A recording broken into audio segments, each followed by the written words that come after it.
If you're not really knowledgeable about this artificial intelligence, AI, you really need to be studying and learning as much as you can about it. But most importantly, you need to watch out for the scams because more and more criminals are using this technology to come after you. More and more people are getting scammed online. Recently, my grandpa just got scammed out of like his whole life savings. Just last week, I spoke to somebody who invested, really got scammed. My wife got victimized in an internet fraud. AI-enabled crimes are up 456% since last year. Email phishing attacks, identity theft, ransomware attacks, financial scams, and deepfake child pornography are all becoming more sophisticated and prevalent. Artificial intelligence has become the tool of choice for online criminals because it is erasing the line between the real and the fake.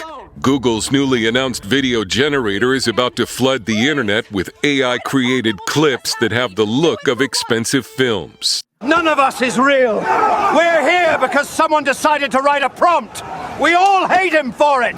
AI can take this. Artificial intelligence will supercharge online criminal activity and turn it into this deepfake of me saying whatever someone programs my image to say, and it doesn't have to be true. I've never seen anything move faster in my lifetime than AI. Not the internet, not crypto, not anything else. And I mean, what we're doing is we're measuring this technology in days. Former federal prosecutor Ari Redbord is the global head of policy at TRM Labs.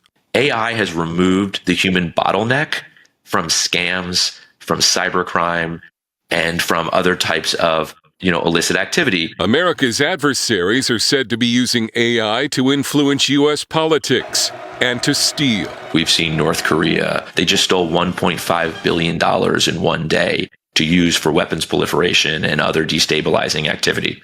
Every major American adversary is experimenting with AI. Leah Siskin is an AI expert at the Foundation for Defensive Democracies. At the start, the outbreak of the war between Ukraine and Russia was Russia creating deepfakes of Ukrainian President Zelensky surrendering. It's not very hard to tell that this is a deepfake because at times the voice and facial movements seem unnatural. However, online criminals are already working to fix these kinds of imperfections, says cybersecurity expert Neil O'Farrell. So if you're looking for those as a way to tell the difference between deepfake and real, you're probably setting a trap for yourself because the bad guys know those are the giveaways. So they're working very, very hard on fixing those telltales. How can you protect yourself from these scammers?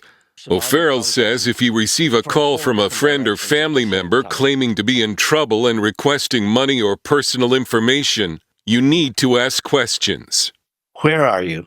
What jurisdiction are you in? Could I speak to an arresting officer?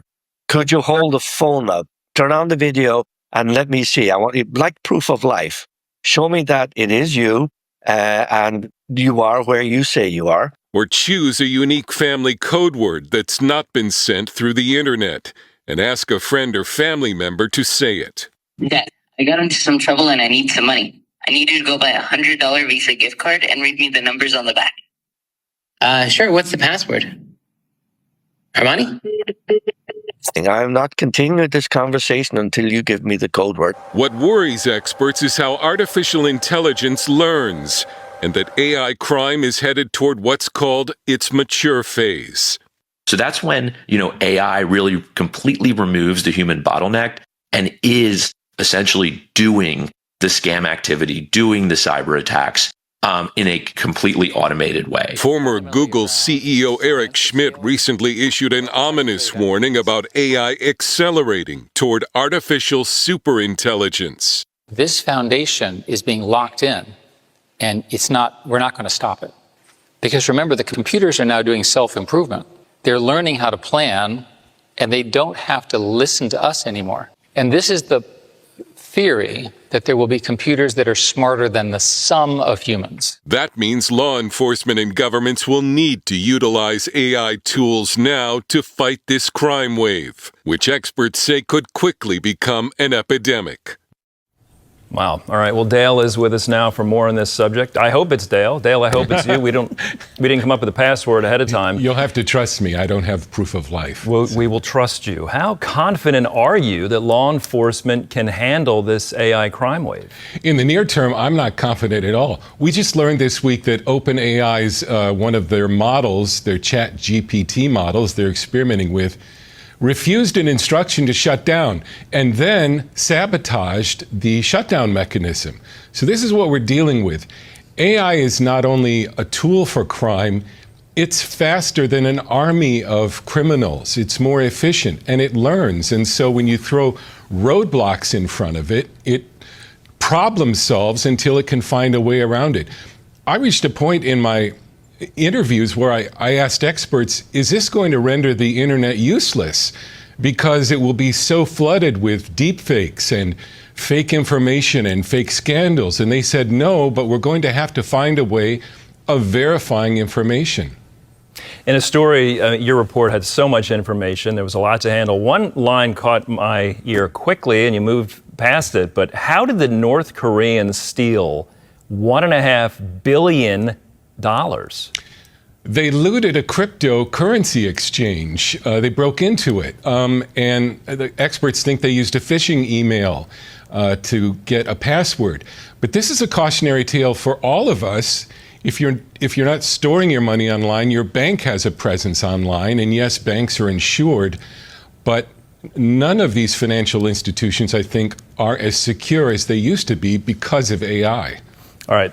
We're not trying to scare people. We're trying to bring people awareness of what's going on. How concerned should we be that our enemies are using or could use AI against us?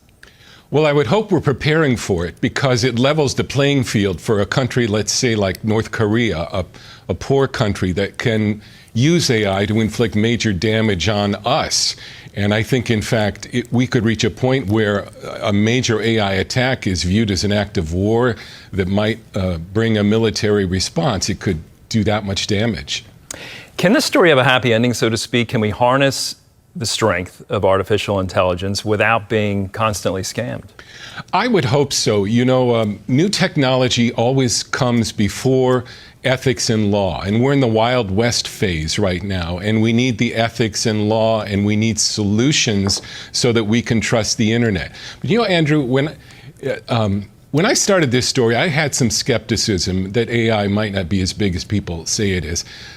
Now I think it's in the same club with the inventions of fire, the wheel, gunpowder. It is a major development, and it's going to change the way we live, I think, in a big way, and we're going to have to learn to master it.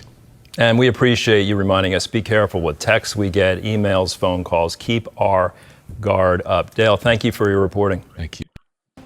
So what are your all's thoughts on this video? How concerned are you about AI? You know, I remember when AI came out, and especially having a YouTube platform, as you can see, I clearly have, and some other things that I'm working on that are internet based. I do use OpenAI's ChatGPT. I've looked into other softwares, and it's just like when the internet came out. You could see all the good that it could do, and it wasn't long before people had taken that good and turned it into evil, you know, as far as the internet. And the same thing is happening with artificial intelligence, as you just saw in the video here, that criminals are using it to try to take advantage of innocent people like you and me.